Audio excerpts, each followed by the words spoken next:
fate this before you. Choose wisely.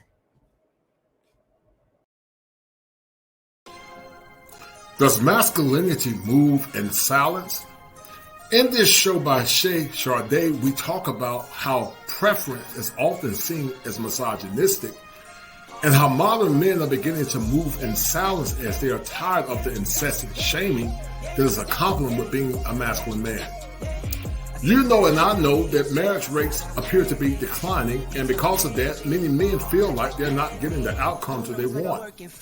And because of men feeling they're not getting the outcomes that they want, many are beginning to explore their options outside the confines of the United States, and they're doing it from an unapologetically masculine perspective. Was Chez Charde correct in her pronunciations about is male preference misogynistic? Sit back, relax, and enjoy this show as we bring it to you live from the greatest state in the union, the Tar Heel State.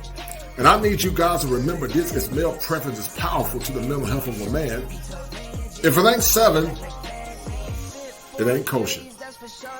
If it ain't kosher, it ain't right. Don't let people tell you that you can't have preferences. Live your life on your own terms and do what real men do, move in silence. Be well.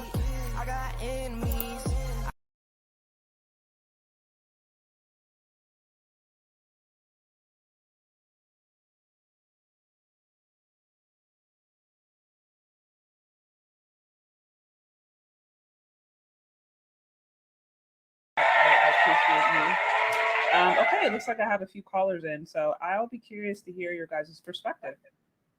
Hey there, how's it going? How you doing, dear? Can you hear me? I can't. Well, listen, I think there's an excellent conversation. I believe in the concept that in fair exchange, there is no robbery. And so I think everything you're saying is spot on. You know, I think men have the right to say what they want in a relationship. But I think the issue is that many times in relationships, many women don't value the insight for what men want, and which in essence has caused a lot of men to check out in relationships, and they don't see the benefit of it. Because anytime men say something about what they want, they're often shamed. Their needs and thoughts are actually minimized. I'm a licensed therapist. I'm actually in the office. I've done some work with Chantel Simone. I'm the coach clinician. And, you know, her and I have done some work together, and I like what you and her both are doing. And I know it's not misogynistic, it's preference. But anything that a man wants is always deemed to be misogynistic or judgmental. But when women say what they want, then all of a sudden it's their preference. So it's almost like a dichotomy of thought based on what men want compared to what women want. And because of that, it's caused a lot of men to become insular and shut down, because anytime they speak out and speak truth to power with clarity and conviction, they're always shamed. And so a lot of men are saying that, you know, why be in a relationship when anytime I say anything, my thoughts are minimized and hers are magnified? And so those are thinking errors that permeate not only in the thoughts of a lot of men, but it permeates in the thoughts of a lot of women as well, because they tend to minimize what he wants as a man, and they tend to magnify what they want. They tend to more or less aggrandize their self-importance over his.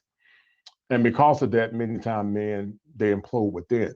And so that's why I do what I do, trying to empower brothers, but also having conversations with coaching sisters like yourself, like Chantel Simone, so we can hopefully deal with a remnant of women that are willing to, you know, acquiesce to what men want. Very, very interesting. So, okay, so you're saying that, well, I guess a couple of things. So it looks like I'm hearing a bit of an echo here. Let me see. I'm gonna turn this on.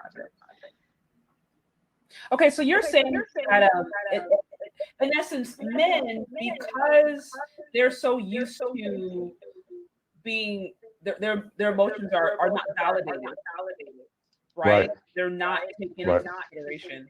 Now it's at the point where it's like men now are just giving up. They're like, I'm not even gonna try anymore. Right. It's almost similar to what the British had back in the past. It's called taxation without representation. You know, I did a show called Taxation Without Representation and the Mental Breaking of the American Male. And basically what that means, what's your name again? How do I say your name? Chez Charde. Miss Charde. The whole purpose of that is that men feel like they are commodities only to be subjugated. Commodities only to be more or less used to more or less assuage what a woman wants instead of there being some type of neutrality where the man and woman both benefits. Relationships are homogenous. He got a benefit, she got a benefit. But if she's the only one benefiting, then it's not a true relationship. It's a dictatorship.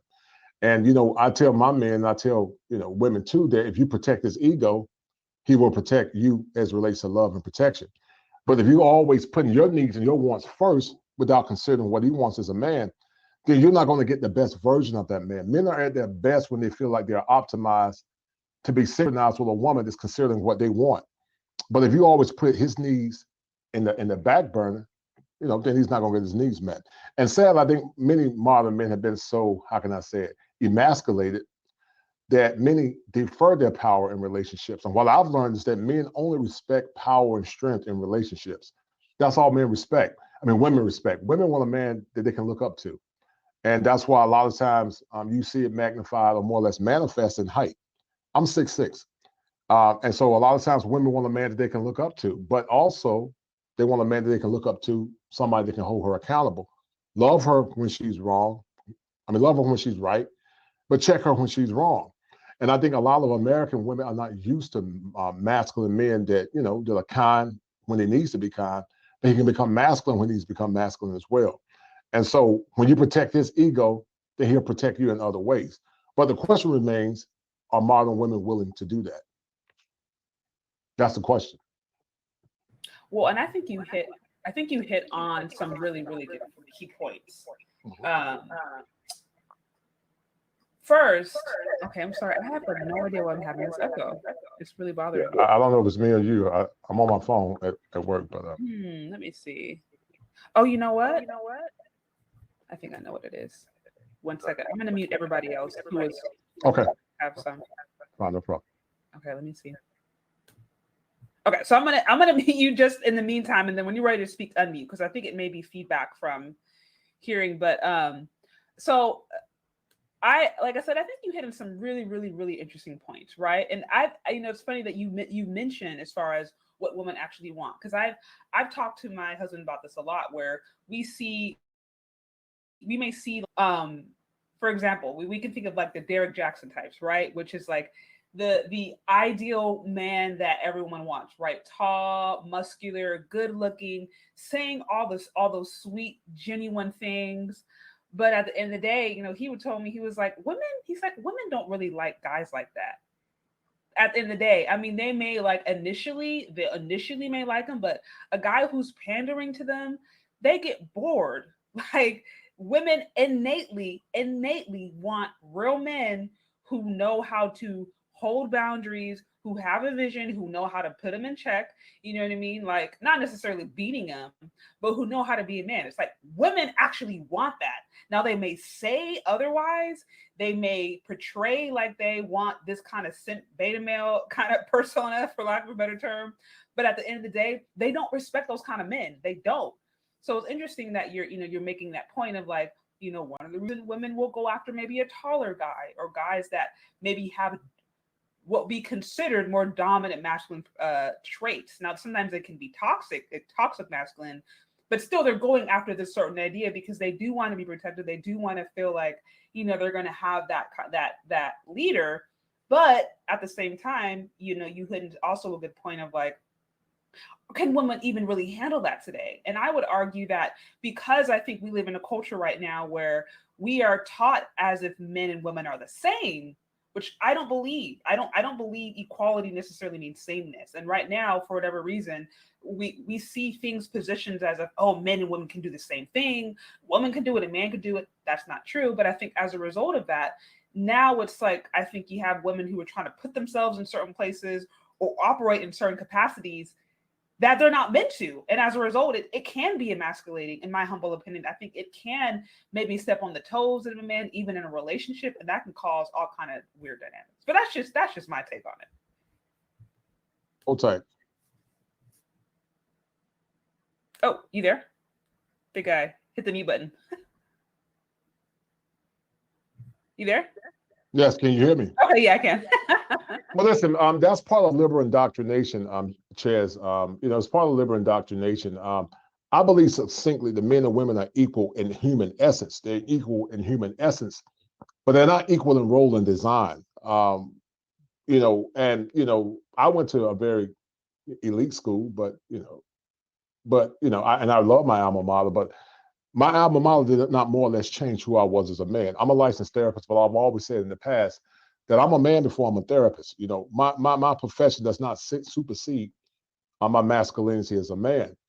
And the great conundrum is this, or the quandary is this, because men can't feel like they're masculine within the confines of America. Men are doing one or two things. The men that have money and status. I actually just talked to a young brother that I talked to with consultation. He's actually in Brazil right now. He's literally in Brazil. And so the men that have the money, that travel, the professional men, they're exploring their options outside of the country. They don't see the need to continue to deal with cantankerous women. It's not that they don't want women here in America. They want sisters here in America. But what they're saying is that their time is precious. And so, you know, they want a woman that's willing to protect his six as a man. If she's not willing to do that, what those men are saying is that they're going to get their needs met outside of the confines of the United States. Because in the clinical world, Chez Charde, needs drive behaviors. Needs drive behaviors. And behavior modification, in order to have what's called a symbiotic relationship, he must benefit and she must benefit as well. But see, what happens in modern times, Chaz, is this. He often defers his power because he's never seen true masculinity personified in a masculine man. And so it makes that man look like a pariah to his community because many women are not used to it. But on the flip side, she's not used to seeing raw masculinity as well. She's used to seeing a father that more or less defers to his wife, happy life, instead of saying, listen, I love you, but you're out of line. And if you keep it up, we're going to have issues. You're going to get checked.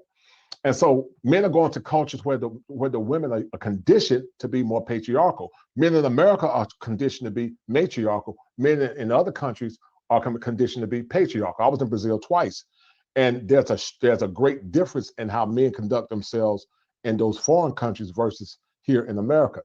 And so now you're beginning to see the exodus of a lot of men. They're exiting not only and traversing various parts of the world, but they're also exiting in their mind because they're checking out.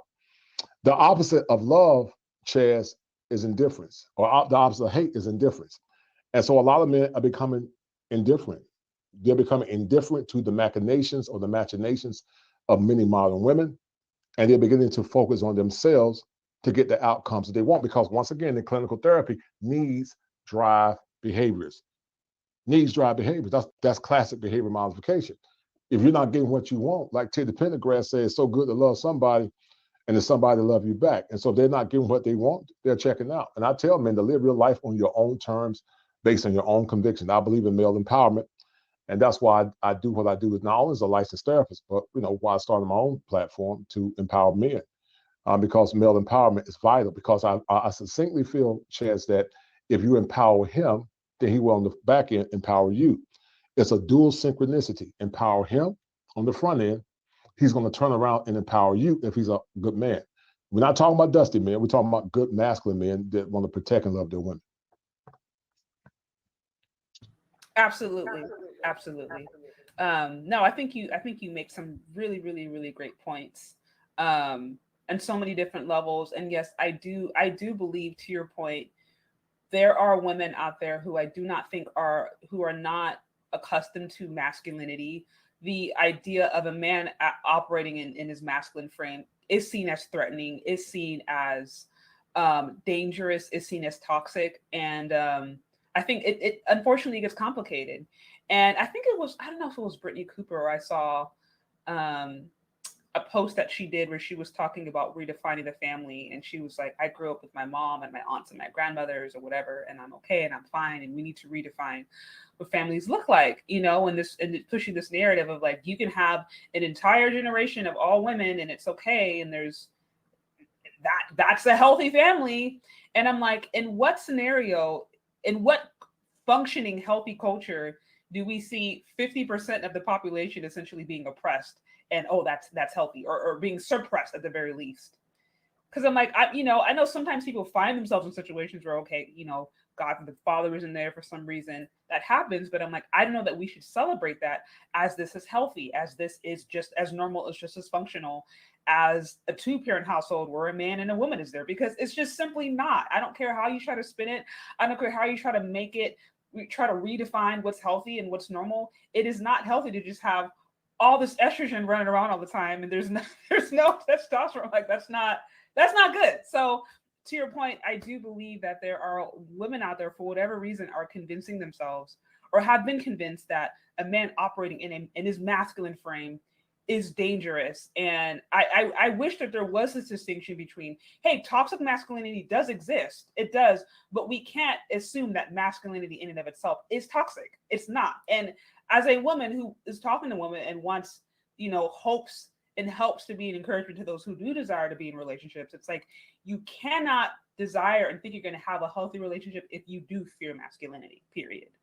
So yeah, so I totally agree with you, Ches Charde. I agree with you 1,000%. The great conniption or the great conundrum that I see in the confines of America, many of our women said that they're believers. They said they believe in the tenets of theology. And so I'm reminded of the story of Jesus when he saw the woman at the well. He told the woman at the well, he said, woman, he said, go and sin no more. That's what he told the woman at the well. He said, go and sin no more. Now, Jesus was a kind man, but he was very masculine. And so I think people forget the duality of Christ. He could be a sheep, but he also could be a lion, a shepherd or a lion. He had a soft side, but he had a masculine side. But the problem is because many of our women have never seen true men in their masculine form, then they don't know what to do. So they inculcate it mentally as being toxic. But here's the caveat. If there's toxic masculinity, there's toxic femininity as well. Oh, 100%. Because toxic femininity is constantly in a ongoing jousting for the authority of the man in the relationship. And so you're gonna either get a masculine man that's gonna love you, protect you, and check you, or you're gonna get a simp. You can't get both. You're gonna either let him be the man in that relationship, or you're gonna get a man that you're gonna control, and you're gonna tell him how to be a man. And so it doesn't work that way. Masculine men stand firm in their principles, and masculine men do not defer their power at the behest of a woman. They live their lives on their own convictions. And either she get with the program or he gonna go somewhere else, because a man that knows what his worth is, Chaz, he doesn't argue with women. He doesn't debate them.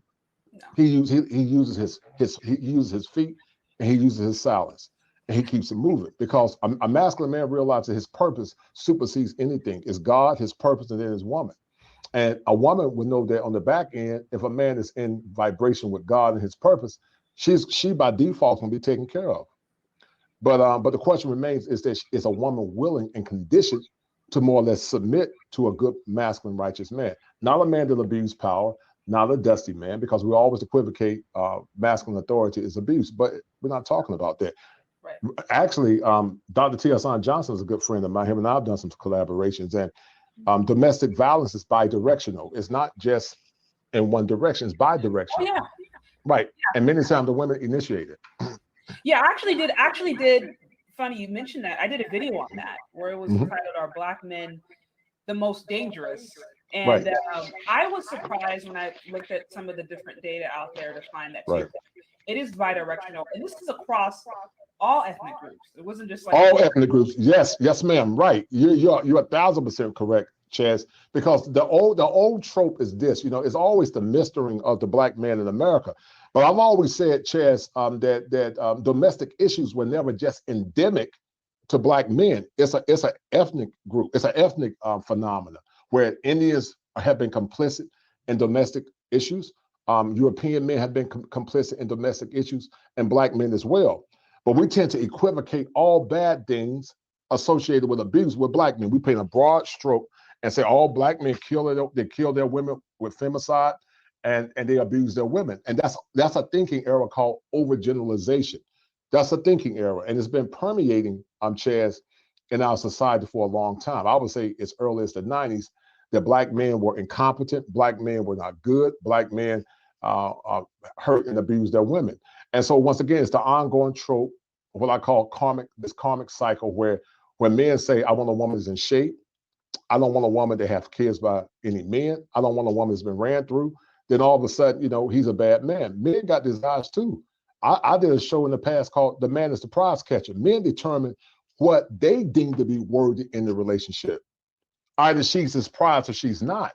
Because water seeks its own level. Shout out to BGS Itmore and Ron Wills. Water seeks its own level. Either you are or you not. Now, you can be the prize in your head, but only he determines if you are the prize. But see, the problem is, Chad, so many men have compromised their power because they don't know what their worth is. They have been conditioned to be subjects of the woman instead of standing firm in their masculinity. It's negative socialization. And until men go back and do a deconstructive mechanism by more or less using cognitive restructuring, then they will continue to be victims of their own peril, but also victims of their own ignorance. So men have to be rewired. They have to change that maladaptive schema that they have. And then they're going to start getting the outcomes that they deserve. The good men. I'm not talking about dusty men, but good quality functional brothers that are good men that want good women. Because, you know, there are women that get mad at men that travel abroad, but I'm like, you don't even want them. You don't want the men that you hate. I would say at least 70, over 50% of men are invisible to most women, because most women want the top tier men. They look down their nose on the average guy. So there are women in other countries that would love to take a good average brother, show him love. Don't see cooking as being a slave. Yeah, you're absolutely right there. And you know, it's funny. I was doing a oh, looks like we have the mic. Yeah, I was doing a actually interview a little earlier today with a gentleman. We were talking about submission, specifically submission for, you know, women of faith, what that means. And in there, you know, the topic came up of how I think so oftentimes women are assuming that if you're submitting, you're automatically going to be in a situation where you're going to be abused, you're going to be misused, you're going to be taken disadvantage of, like just all these different things. And going back to the idea that masculinity is toxic, and I'm like, no, there needs to be a distinction. Submission is for your protection as a woman, right? Submission is actually for your benefit, and in very many ways it can bring alleviation. But also, yeah, don't choose a dusty man. Don't choose a murderer. Like you literally have women out there who are influencers talking about, I'm not going to date a guy unless he has at least 3 bodies. Like, yeah, if you submit to a guy like that, then what are you expecting? But assuming you're with a good man that has good qualities, submission, there should no be fear associated with that. That is a natural byproduct of a man and a woman that are operating in their God-given role. So again, I think you hit the nail on the head there of I think a lot of this stuff is just fear driven. Because people did grow up with traumatic situations. They did grow up where they saw mom and dad fighting. Maybe they did see a dad who was abusive. Maybe they saw a woman who was abusive, whatever. And instead of processing that and dealing with the fact that, like, hey, this was my family dynamic, this is what was happening and going on in my family, now somehow that becomes everybody else is guilty of the same thing. And then to your point, we know that there's also media and different things that do promote certain narratives for monetary purposes, for racial purposes, all of that. But you know, we do ourselves a great disservice, I think, as women, when we assume that a masculine man is to be feared and not making a distinction between what is a true good masculine man and what is a toxic masculine man, because they're not the same. So yeah, you hitting some great points. I agree with you, and I'm going to go in a minute. I got to leave the office, but Yeah. I'll say this. You're right. Some of it is vicarious trauma. Some of it's vicarious trauma where the child lived through the trauma of her mother. You know, in the clinical world, we call it transference. You know, transference means, when the client transfers some of their negative associations towards the therapist. But also, Chaz, let's not get it twisted. Some of it is rebellion. Fair. Some of it's rebellion. True. No, absolutely. It's rebellion. Some of it's rebellion. We always want to equivocate everything with trauma. Everything is not trauma. A lot of it is rebellion, and some of it's trauma. And so, it's what the old theologians call original sin. It's this ongoing war within the hearts of men and women where they want to vie for power in the relationship. Mm-hmm. And so one of the two things is going to happen. Masculine men are not going to continue to argue with hard-headed women. A man that knows what his worth is, he don't keep arguing. And don't get me wrong, it's harder for men once they get into relationships to exit it because of, no-fault divorce and the legal system is very onerous to many men. But I think wise men, what they do, Chez Charde, is this: once they find out that they have a way out, they start devising an exit strategy, and at some point they just get rid of it, because your time on this earth is limited, and men need peace. And most men don't want to be in a home where the woman is very quarrelsome and contentious. I tell women all the time that women have more power than they really realize. You're a married woman, so you're doing something right. But I tell women that when you use your feminine energy to more or less push your husband to become the best version of himself, you're going to get the benefits of you being a kind, submissive woman. But the problem is most women don't understand how to acquiesce or more or less use their feminine oscillation to help that man become the better version of himself. Men need a cheerleader in the relationship. But a lot of men are saying that they're not getting that. And because of that, Chez, a lot of men are just checking out. They don't see the benefit of marriage. And a lot of guys get married for what? What am I getting married for?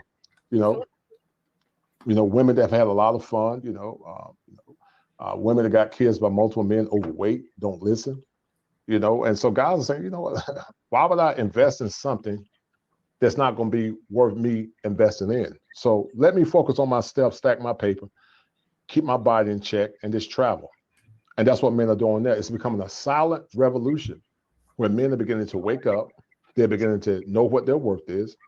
And many don't like it because they want men to more or less be subjugates of their selfish whims instead of more or less getting on his program and being the best woman that they can, because a marriage is not about fun. Ideally, a woman should come into a relationship willing and ready to serve her husband. My mission is to serve my man. If you take care of him, he's going to take care of you if he's a good man. I'm not talking about abusive men. I'm talking about a good, righteous man. Right. But sadly, a lot of women don't understand the power of duality and the power of a symbiotic relationship where the man and the woman both share benefit. But I think once women understand how much power that they have, and they're not using their femininity to manipulate. I'm talking about a true feminine oscillator, a woman that more or less animates femininity, a true feminine woman, not a chameleon. Then that woman's going to be spellbound by how much more productive that man is. But sadly, many will never get it because they're not willing to concede power, and it's going to be to their chagrin. So sadly. Yeah, absolutely. I think you hit the nail on the head there. So I do appreciate you calling in. Very enjoyable conversation. You hit on really, really great points. So yeah, you're welcome back anytime. Good. Bye-bye.